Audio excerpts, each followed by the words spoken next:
We do not celebrate this sentence today, but we acknowledge justice. It's been long awaited. Manuel Osorio-Arellanes, he was sentenced to 360 months for the murder of Brian Terry.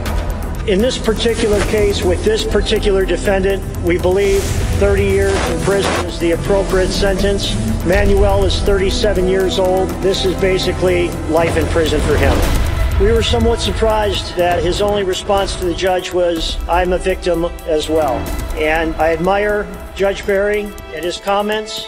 He reiterated to the defendant that he came across the border illegally to commit armed robbery, and his prey were humans. When confronted by law enforcement, a good law enforcement officer was killed. Did Brian ever talk with you about conditions on the border, concerns that he might have had? Brian said one thing to me the day he was leaving, the last time he was home. He said, "You know, Mom," he said, "something bad's gonna happen out there." And I said, "What are you talking about?" He said, "I can't say. I know." So Brian might have had a clue about the guns, Fast and Furious. You know, I was worried about him being in danger.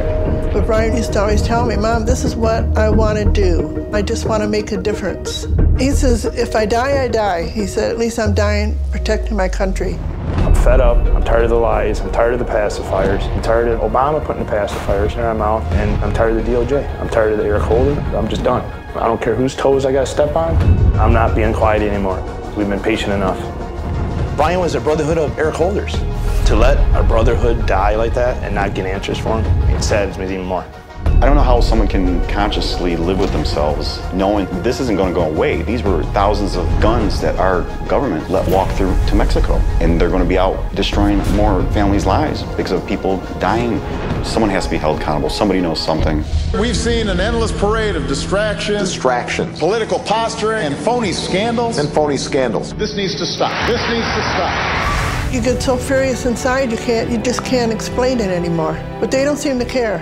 If Obama thinks it's so phony, I'll take him to the gravesite where my son is and tell me how phony that is. Men can only wish to be half what Brian was and what he planned on being. He had this whole life in front of him that was taken from him, from our own government. I have a voice message on my phone still that I keep so I can hear his voice. Brian would say, "Keep fighting, don't give up until we find out the truth." We are waiting and are hopeful that the two fugitives that are in custody in Mexico will be extradited to the United States to once again face justice for the death of Brian Terry.